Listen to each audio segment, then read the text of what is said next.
그리고 자동 폐쇄 장치입니다. 가스계 소화 설비 우리가 표면화재 또는 신부화재로 나눴고요.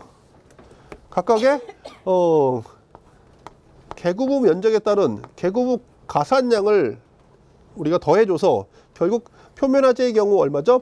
제곱미터당 5kg, 신부화재는요 제곱미터당 10kg다라고 하는 개구부 가산량을 줬죠. 다만 이렇게 개구부 가산량을 쓸 수 있는 개구부의 면적도 제한적으로 얼마?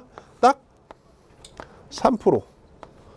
3%가 넘어가면 어떻게 된다고요? 3%까지만 쓸 수가 있고요. 나머지 거는요 무조건 막아야 됩니다. 그 막는 것을 우리가 자동 폐쇄 장치 이렇게 부르는 거죠. 현장에서 자동 폐쇄 장치는요 보통 많이 쓰고 있는 게 이 PRD죠. PRD. 피스톤 릴리즈 댐퍼입니다. 그러니까 가스 압력 2차측 가스 압력에 동관을 심어 놔 가지고요 가스 압력에 의해서 실제 댐퍼를 닫습니다. 그렇게 보시면 될 것 같습니다. 그래서 전역 방출 방식의 이산화탄소 소화 설비를 설치한 특정 소방 대상물 또는 그 부분에 대하여 다음 각호의 기준에 따라 자동 폐쇄 장치를 설치해야 한다. 환기 장치를 설치한 것. 환기 장치다라고 하면 당연히 개구부겠죠? 개구부입니다. 환기 장치를 설치한 것은 이산화탄소가 방사되기 전에 해당 환기 장치가 정지할 수 있도록 할 것. 그죠? 기본적으로 농도가 희석될 수 있기 때문에 그런 의미로 보시면 될 것 같고요. 그 다음에 개구부가 있거나 천장으로부터 1m 이상의 아래 부분, 천장으로부터 이렇게 방호구역이 있는데 천장으로부터 1m 아래다라고 하면요. 개구부의 하단이 아니라 상단이겠죠. 그죠? 상단 또는 바닥으로부터 해당 층의 높이 3분의 2 이내의 부분. 얘도 바닥이 아니라 상단을 의미해요. 둘 다 상단입니다. 왜? 이게 상단에 있을 때는 그나마 고려도가 좀 떨어지죠. 왜냐하면 약재를 이렇게 쌌을 때 얘가 무겁죠. 분자량으로 따지면 대략 44g CO2의 경우 공기는요. 이 안에 들어있는 공기는 28.84 또는 29g이죠.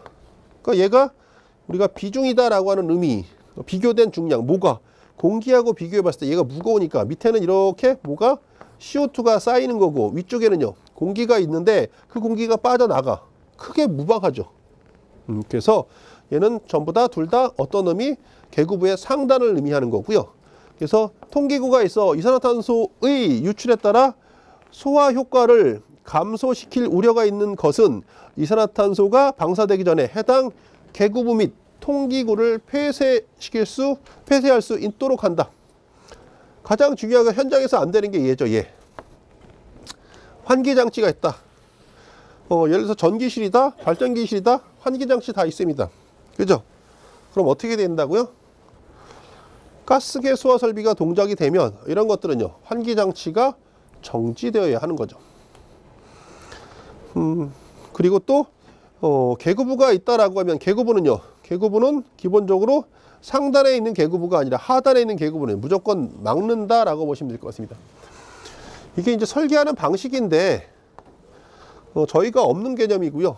설계하는 방식, 가스계 설계를 조금 더 이제 디테일하게 말씀드리면요. 가스계 설계 방식이 어떻게?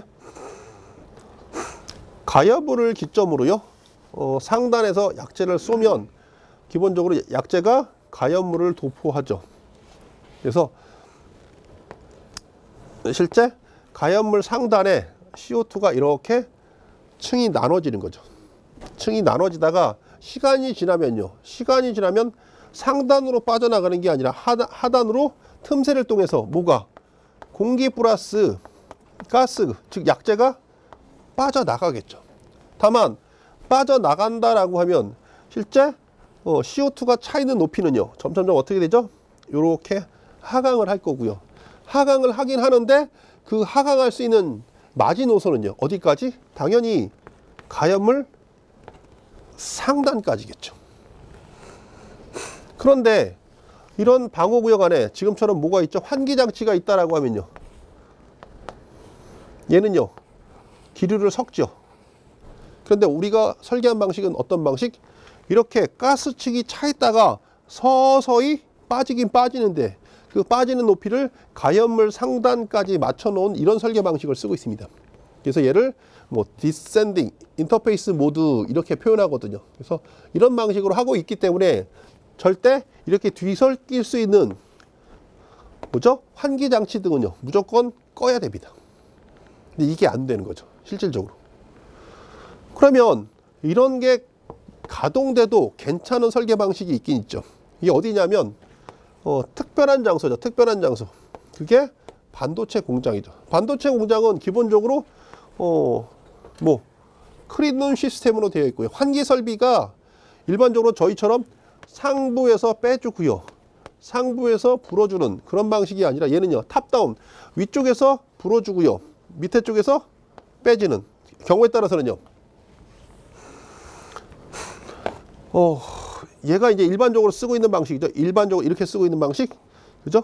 경우에 따라서는요 하부에서 불어주고 상단에서 뺄 수 있는 이런 방식은 잘 안 씁니다. 이유는요, 탑다운 방식을 쓰는 이유는 얘는 반도체 공장이다라고 하는 특수성 때문에 제품에 대한 뭐 불량률을 최소화시키기 위해서 실제 신선한 공기를 불어넣어서 밑에 하부에 있는 뭐 먼지라든가 이런 미세한 입자를 빼주는 방식을 쓰고 있거든요. 근데 여기에 화재다라고 하면 기본적으로 일반적으로 설계하고 있는 설계 방식하고 차이가 있다 없다? 있지요. 얘는 끌 수가 없습니다. 화재가 나도. 그래서 어떻게 한다?